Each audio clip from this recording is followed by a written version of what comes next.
आकर्षण का नियम एक ऐसा तरीका है जिसे अपनाकर आप अपनी जिंदगी को सकारात्मक मोड़ दे सकते हैं। आप जिससे डरते हैं और आप जो नहीं चाहते, अगर आप उस पर ध्यान लगाने की बजाय इस बात पर ध्यान लगाएं कि आप क्या चाहते हैं, और आपकी पूरी जिंदगी बदल सकती है। इसके लिए एक रास्ता है, आकर्षण का नियम।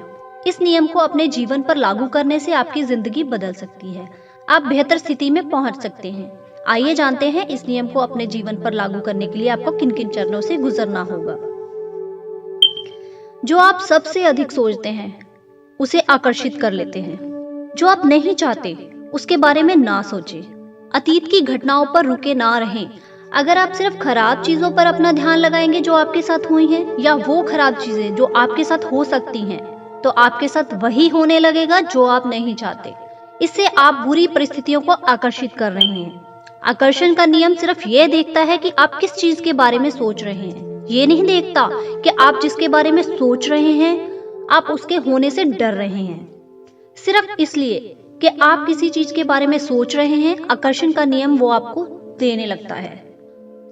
आप जो महसूस करते हैं वैसा सोचते हैं। ज्यादातर लोगों को यह बात समझने में सबसे ज्यादा मुश्किल होती है। अगर आप अपनी बुरी भावना को अच्छी भावना में बदलना नहीं जानते, तो आकर्षण के नियम को लागू करना आपके लिए संभव नहीं होगा। अगर आप अच्छा महसूस कर रहे हैं तो आपके विचार भी अच्छे हो जाएंगे और आपके साथ अच्छी चीजें होंगी। लेकिन अगर आप बुरा महसूस करेंगे तो आपके विचार भी बुरे हो जाएंगे और आपके साथ बुरा होगा। अगर आप अच्छी और सकारात्मक भावनाओं को महसूस कर रहे हैं और आपके साथ कुछ गलत हो जाता है, तो फिर आप अपनी भावनाओं को नियंत्रित कर पाएंगे और उस खराब चीज को होने नहीं देंगे। कोई आपको इसका जवाब नहीं दे सकता कि आप अपनी भावनाओं को कैसे प्रभावित करके उन्हें सकारात्मक रख सकते हैं। इसका पता आपको अपने आप लगाना होगा। जिस तरह से आप महसूस करते हैं वही सब कुछ है। आकर्षण के नियम को लागू करने का मुख्य बिंदु यही है। अगर आपकी इच्छा स्वस्थ रहना है तो आपको स्वस्थ रहने के बारे में ही सोचना होगा। दूसरों से क्या चाहते हैं इस बारे में बात करें।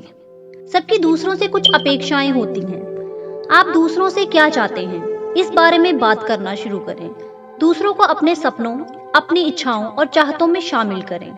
इस तरह से बात करें जो आप चाहते हैं वो आपका होने ही वाला है या आपके अनुभव का एक हिस्सा है। मैं को याद रखें। हमेशा मैं को याद रखें।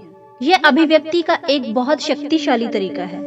अपनी कही बातों पर हमेशा जोर दें। आप जो चाहते हैं वो कहें। ये ना कहें कि आप उसे किस वजह से नहीं पा सकते। अगर आपकी इच्छाएं स्पष्ट होंगी तभी वो पूरी होने की दिशा में आगे बढ़ पाएंगी। जो आप चाहते हैं उसकी ओर कदम बढ़ाएं। अगर आप अपने लिए एक बेहतर नौकरी चाहते हैं तो इस चाहत को केवल अपने मन तक ही सीमित ना रखें। पूरी दुनिया को जान लेने दें कि आप क्या चाहते हैं। सक्रिय रूप से अपनी चाहत के लिए कोशिश करना शुरू कर दें। संपर्क बनाएं। उन्हें बताएं कि आपको नई नौकरी की तलाश है। अपने दोस्तों और परिवार को पता लगने दें कि आप क्या कर रहे हैं। जो आप चाहते हैं वो तभी होगा जब आप अपनी बात पर बने रहेंगे।